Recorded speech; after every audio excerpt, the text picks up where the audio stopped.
So DeRozan is in Chicago. DeMar DeRozan went to Chicago, and his time there was underwhelming. He played for a few seasons there, averaging good points, being probably the best player on the team for most of the time, and winning Clutch Player of the Year. Well, not winning, but being the third place and the runner-up 2 years in a row. DeMar's tenure in Chicago, he spent 3 years there, was honestly a very productive one where he himself was the best player on the court.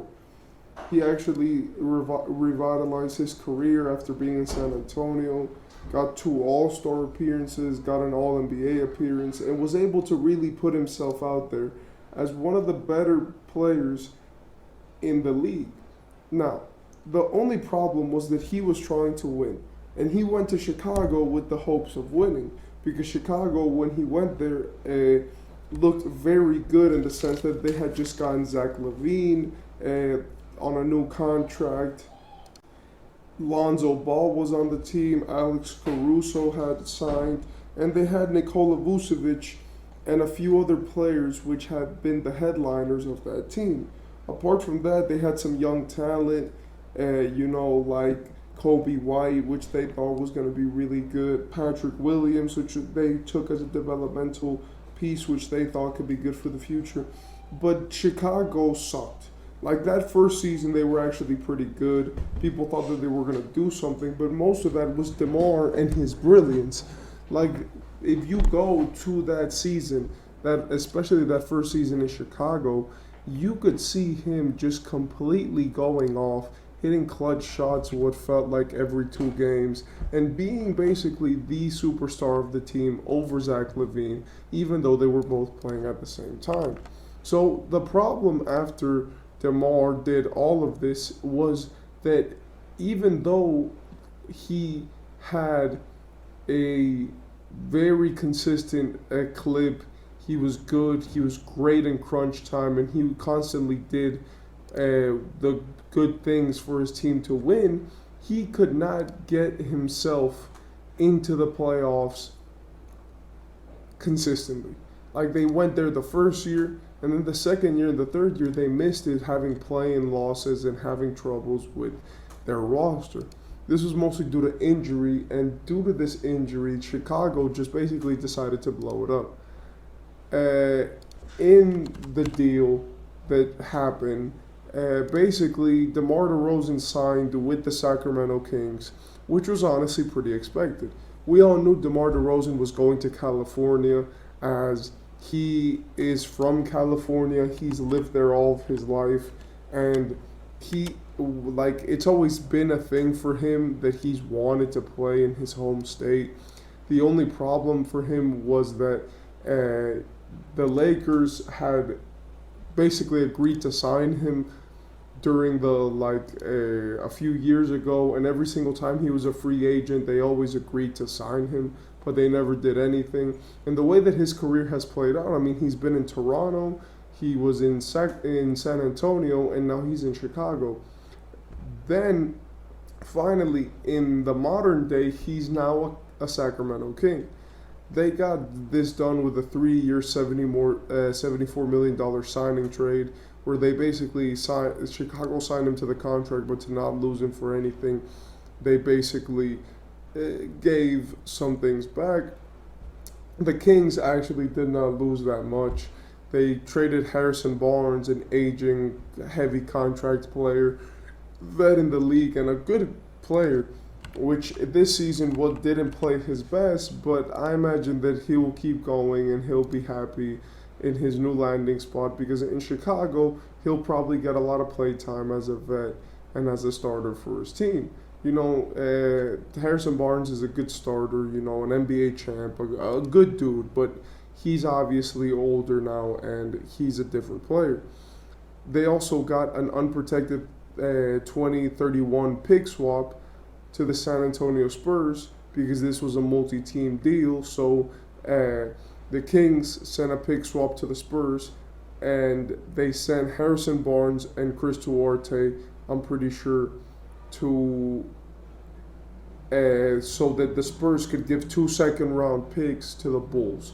I think it was like that. This is what I'm reading right now. The Kings are trading forward Harrison Barnes in an unprotected 2031 pick swap to the San Antonio Spurs and guard Chris Duarte 2 second-round draft picks and cash to the Chicago Bulls. Okay, so Chris Duarte is going to the Bulls. Harrison Barnes is going to the Spurs. This is good. You know, the Spurs are probably filling up some cap, probably just making it, like less expensive for them, getting some vets inside so that they can coach the young guys. And they're probably going to buy out Harrison Barnes or just let his contract expire. For the Bulls, they get Chris Duarte, but really what they care about is just getting DeRozan out of there. It is obvious that they have guys like Kobe White and other players which they want to put more focus on. And Demar leaving was kind of a given, and it made it very uncomfortable in that situation because it was like, hey, are we really going to keep this guy when he doesn't even want to be in our team?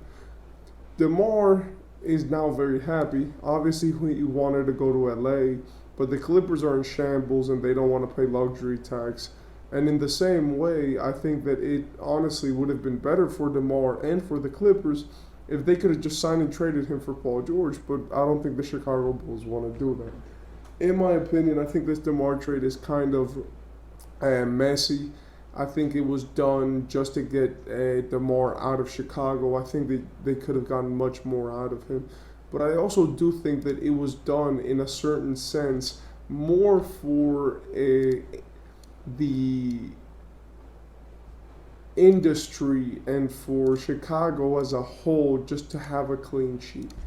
They do not want to get involved in a lot of business. And it's obvious that they're very tentative of the moves that they do and the steps that they take going forward, because Chicago, now they can't just sign all of these other players. They actually have to be, very obedient and very understanding of the cap system, because this new cap thing that the NBA is giving is not for everybody, and it would ruin some teams, especially if you're a bad team, if you get into that second apron.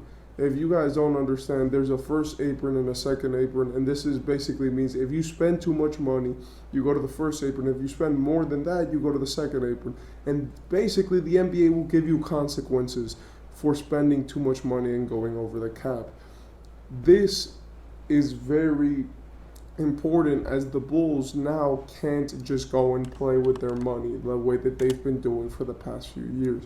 They already have Zach LaVine under contract at least for the next 2 seasons, and they have to figure out what are they going to do with their team.